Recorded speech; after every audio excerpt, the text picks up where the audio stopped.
Hello, my name is Rachel Marie Crane Williams, and I'm here to do a virtual presentation of the presentation that I'm going to do at NAEA in 2023 in San Antonio, Texas. Thanks for taking time to watch this today. The title of my presentation is Image Text Story, Comics as Historiography. Currently, I'm the Dean of the Division of Liberal Arts at the University of North Carolina School of the Arts. I want to start by sharing the idea of arts-based research, which is really what comics as historiography is. So there are two definitions. Arts-based research is a transdisciplinary approach to knowledge building that combines the tenets of creative arts and research context. That's from Patricia Levy. Tom Barone and Elliot Eisner write, arts-based research was and is an effort to utilize the forms of thinking and forms of representation that the arts provide as a means through which the world can be better understood, and through such understanding comes an enlargement of the mind. So for me, this was a rather slow process to understand how to merge what I had learned as a qualitative researcher and ethnographer and what I knew as an artist. So I have this slide here and I wanted to share it with you. In the corner you'll see a little what's called a cur dog. So it's just like a dog on a wheel in an old English kitchen that would keep the fire, the spit over the fire rotating. And then you'll see just a list of publications. So I used to be employed as a professor at the University of Iowa. I spent 23 years there, and when I joined as an assistant professor in art education, arts-based research was not really a thing, and there really was not a way to think about qualitative research and the arts as a quantified subject. So I had always been a painter. I've got an MFA and a BFA, and had always painted. These are a couple of my pieces. And then I had this revelation. So I don't know how many of you remember the movie American Splendor about Harvey Pekar. Well, I watched it and thought, oh my goodness, this is an amazing movie. And then I realized that Harvey Pekar was basically using comics to tell the story of his everyday life. And I thought, well, that's super interesting. And I never really read a comic book. I grew up reading like Garfield and, have never really been into superheroes at all. So I go and I started looking at comics that were nonfiction, that were not about superheroes, but were just about everyday people doing super things. And that's when it sort of hit me that actually I could combine my work as an artist, my interest in drawing with comics. So I wanted to show you this panel. This is the basic anatomy of a comic in qualitative research, and I drew this. And at the time I was doing interviews with women who were incarcerated. And so, I thought, how would I explain what happens, when I'm interviewing a person? And here, you have obviously my research participant telling a story. You have me as an embodied feminist researcher listening to their story. As a qualitative researcher, I'm thinking, why are they telling this and what are they thinking? I'm also thinking, right now I'm having these particular feelings and these thoughts, right? So trying to get all of this recorded in my field notes. You can also, in a comic, I can say, here's the gesture, here's how far apart we were. You can look out the window and see what time of the year it is. You can see the setting of the room, the furniture. I can also include things, in those images that are emanadas, maybe it smells funky, maybe they're feeling anxiety, maybe I'm feeling anxiety. The other thing is when you create a comic panel, that's a significant moment in time. So for me as a researcher, it was a way to share vignettes. There's also obviously the God voice in comics, which is the narration here. I always thought of narration as like this disembodied voice of the researcher. And you could write it in past, present, or future tense. It could be written as first, second, or third person. And then, the space between the panels, that space is time, that signifies, okay, another significant moment is coming up, right? And your job as a reader is to connect those two moments. So I really had to ask myself, I also sort of pivoted in the work I was doing. So, I worked in prisons for years and years, but I also became really interested in history. This journey happened through my good friend Tim Tyson.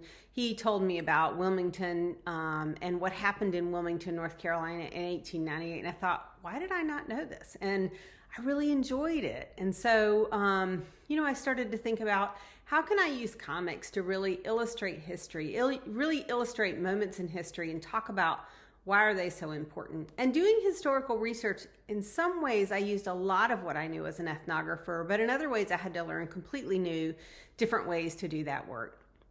And so really I had to ask myself the question, how can graphic text be used effectively to tell stories that matter and generate new knowledge? So behind that question, you'll see a sketch. I'm a meticulous note taker and notebook keeper, and oftentimes when I'm taking notes, I draw pictures of the people and things that they're saying, and it's been something I've done since I was an undergraduate. So to me, sort of merging these ideas and doing comics just came very naturally. So I did a lot of smaller projects. The first major project that I've published, and I'm really proud of this, it came out in 2021. It took me, what year is it? Yeah, it came out in 2021. It took me almost 14 years to get this project done. And so part of that was me learning. Part of that was me being on the publisher parish treadmill, being a department chair, being a mom, going up for tenure, managing doctoral students and undergrads and master's students. But part of it was just that this work took a lot of time. So this is a book. It's published by UNC Press and Duke University Center for Documentary Studies. And it's called Run Home If You Don't Want to Be Killed, the Detroit Uprising of 1943. And so just to even get into this, which felt so far removed from what I learned as a qualitative researcher and in the field of art education, obviously the first thing I did was read. I read and read and read. And when I finished this project, I had basically built a small library. At the close of this project, I sent all of my books to a librarian at the Detroit Public Library and said, some of these are hard to find. Obviously, some of them I've marked up. Some of them are out of print. If there's another researcher, maybe they could use these. She was thrilled. I love librarians. I also visited archives all over Michigan, and I also went to the National Archives in Washington, D.C., just to look at original historical documents. I have to say, being in the archives is one of my absolute favorite things. I love to thrift shop, and that's kind of what it feels like. You're just on this journey looking for things that seem related, or maybe you're just beautiful, or maybe they're handwritten, or maybe they're gorgeous photographs. So I spent a lot of time in different archives, and I found fascinating things. So the Charles Hill collection, the Walter P. Reuther Library at Wayne State University, I visited multiple times. It was really one of the richest archives that I found. But, I came across this kind of material. I'll show you some other images. And, I share this because there's a lot of themes in this book that have become salient since, the death of George Floyd, and even before that in 2015. So, I felt really compelled to do this work and finish this book. Here are some other images. I had to order this on eBay. I found lots of really fascinating newspapers, and really depending on what part of the country, and who the author was, the newspapers would have very different contexts. Behind this, you will see a typed report from, it's an original document from a committee formed after the uprising. I also found lots of correspondence with the NAACP, and actually the archives of the NAACP were incredibly helpful and really inspirational for storytelling. They had gone to Detroit after the uprising and taken a number of affidavits in the days that followed, primarily from people who are African American, because no one was asking them what happened. This is another newspaper. These images were super fascinating to me and actually really helpful in figuring out how do I draw this. This is another image from Woodward Avenue. And the thing about this image, much of the writing is really based on how men, black and white men and boys, participated in the uprising. But in fact, when you read the NAACP affidavits and you look at photographs, you will see a lot of women who also participated in that uprising, but who were, ignored as participants in this experience. And then this is just, this is a street in Detroit. And so, once I gathered all this stuff together, I was like, how do I translate this into comics? One, how do I make sense of the, what happened and what are significant moments in this story? How do I make sense of putting things in order? So it was really fascinating to order all of the archives I found to kind of begin to make some storylines. The other thing that was interesting, and again, this is where arts-based research comes in, I was trying to be very true to history, trying to be true to people and who they were, what they looked like, what they said. If someone said something that's in my book, it's generally a direct quote if it's a person who existed. And that's sort of where the rub comes in. And this is where creativity begins to play a role. My friend Corey Creekmer, who's also a comic scholar, said, Rachel, it's a story. He said, you may not be able to tell the whole story just through images, text, and panels with real people and real quotes. There's going to be some major gaps. He's like, it's a comic book, right? Fill in the gaps. And so I had to make up these sort of vignettes based on various things to tie pieces of the story together.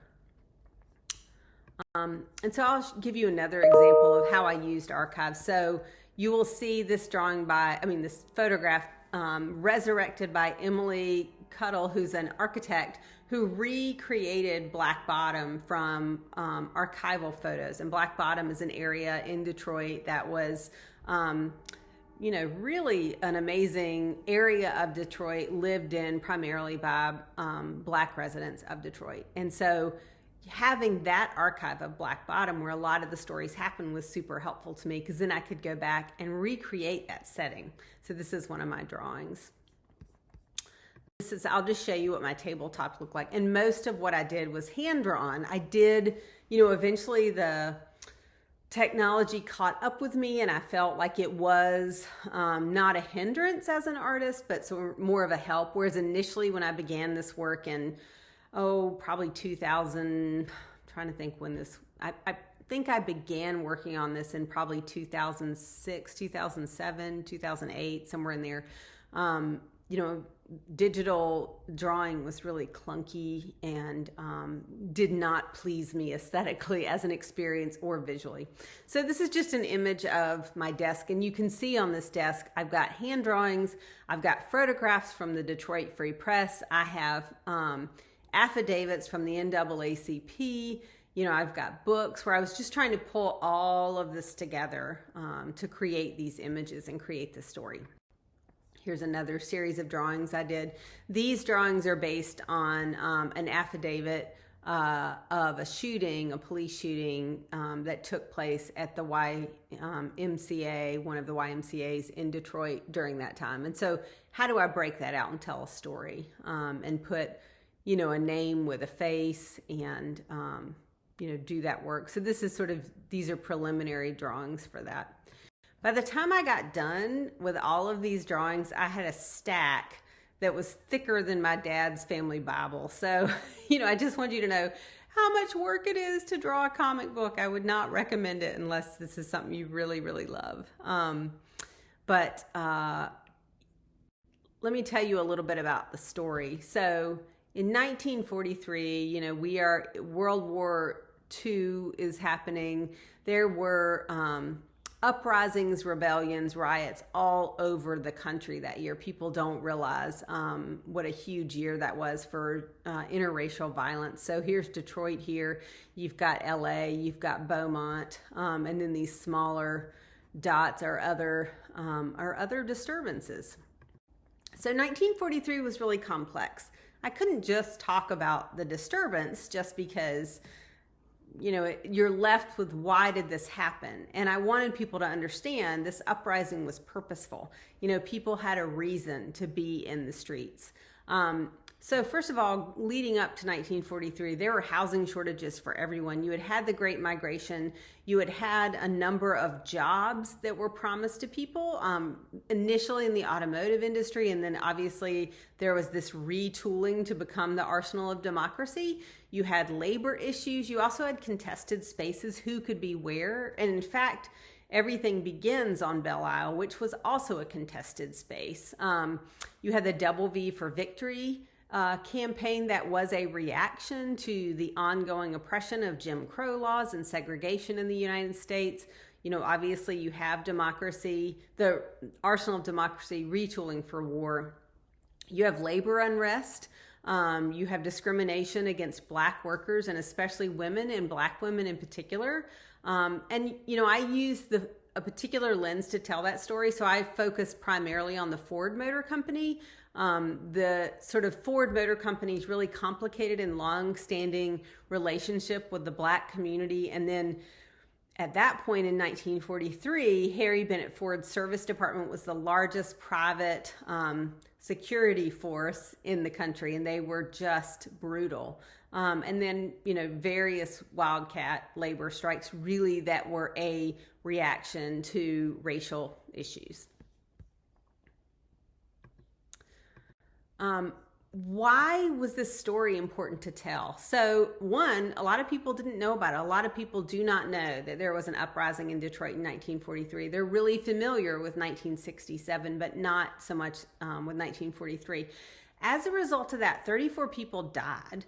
25 were Black and 9 were white. 17 Black people were fatally shot by police. 675 people were injured. 2,000 people were arrested and detained by police. Most of those were Black people. There was $2 million in property damage and over just hours and hours and hours of labor that was lost. I wanted to share this image. This is another sort of archival, artistic representation. So you'll see here on one corner of the image this obituary, and these are all the names of people who died. And then these hash marks in the center really represent those numbers, but all of the hash marks in the background, really, I was trying to say, this is what's going on in this country. You know, there are a lot of people dying because of racial oppression and police brutality. So these are just some more images.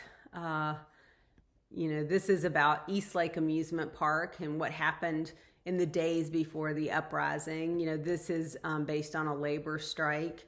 You know, and these are just initial drawings.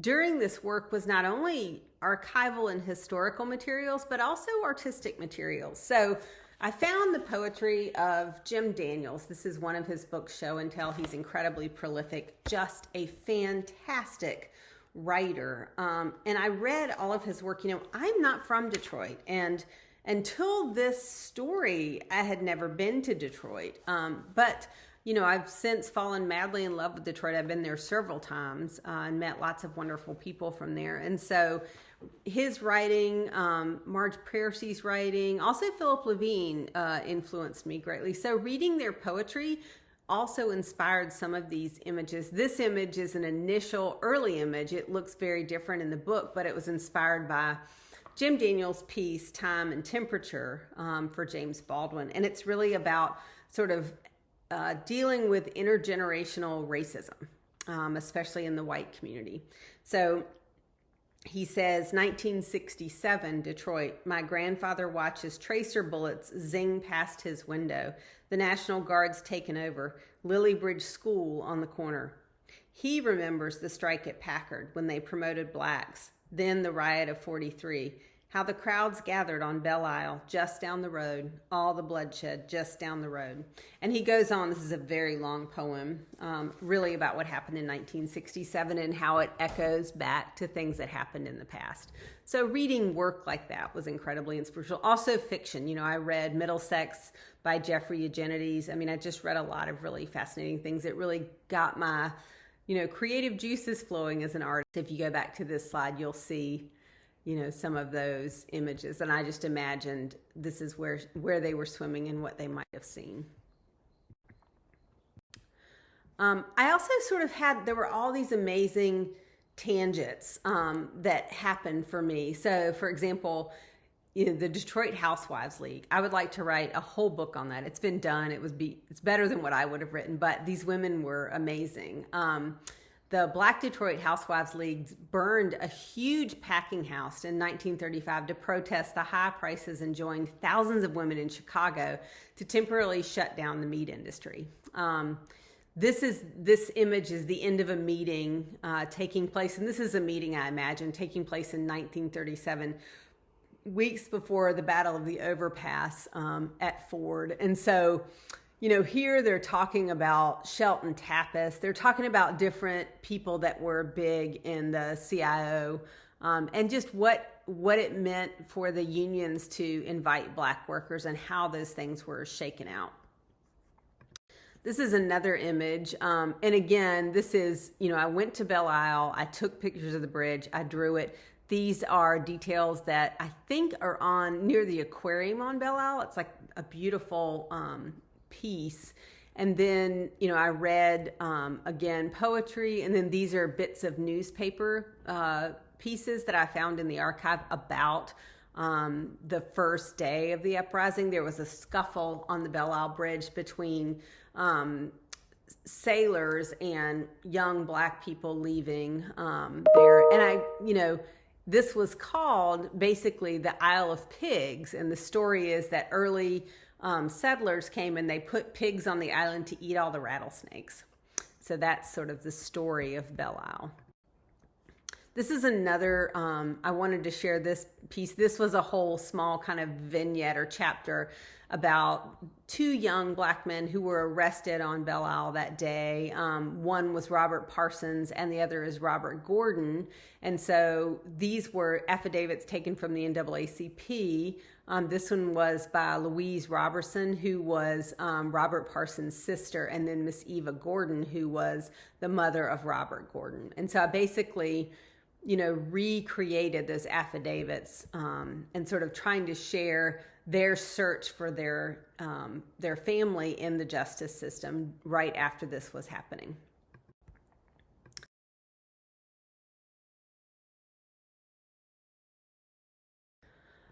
These are also some other things. The other thing I wanted to share with people about the story is that everyday life was happening, and I wanted to also share just that people were having joyful moments despite this uprising going on in that moment, and despite all the trauma and suffering and hardships. So, this series of panels is about a Black couple. Her friends are trying to get her to talk to her husband about joining the union. Things are going on. She's saying, just be really careful. She's saying, I'm going to help with this. There's a whole period of time. But, I wanted people to see in this, he's helping her put her coat on. They're kissing goodbye. They're having a life just like any married couple that might have. This next sequence was about a white woman who went down to the Battle of the Overpass, and sort of the night before, her husband is saying, you've got to be careful. You don't understand what you're up against. Harry Bennett's service department is terrifying. And, in turn, she finds this out. But they're just having this evening together where, she's brushing her teeth. He's using the toilet. They're in a small bathroom, married couple stuff. There's also the Polish women actually play a huge role in this story, sort of opposing integration, neighborhood integration, and opposing the first public housing project that was built for Black workers, the Sojourner Truth public housing project. And so this is just a drawing of these two women hanging out laundry and just talking through this. I was trying to imagine everyday life. I also, again, tried to incorporate a lot of things. You'll see here, this is from Life magazine, and I was imagining, what did the mayor say in response to this? Edward Jeffries, he kind of comes off sort of as not really a villain, but as sort of a benign, slightly progressive municipal figure who does what he thinks is the best thing, but in fact he fails quite miserably. I also had other historical figures. This is Walter White, who I just love. as a historical figure, and sort of this is the moment leading up. And I was really trying to think about how can I represent people in, very different ways where you can see that things are drawn, but, you also get a sense of sort of drama. And then the story ends with this couple. This is 1960, in the 60s, late 60s.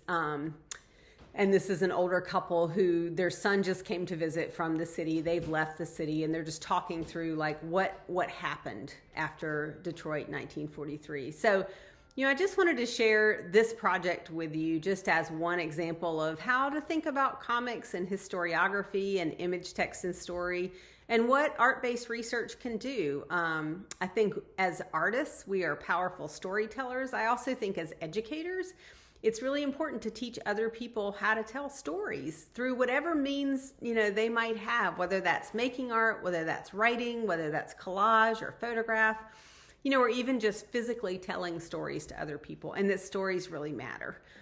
So thank you for coming today. I really appreciate you watching this. And I hope that if I don't get to see you in in Texas, that I will see you in some other place. And, love rules everything. So we have to go to Texas, even if we disagree with some of their policies. Have a wonderful day. Feel free to contact me. Thank you for watching this today. My email is williamsra@uncsa.edu. You can also see my stuff online at rachelwilliams.squarespace.com.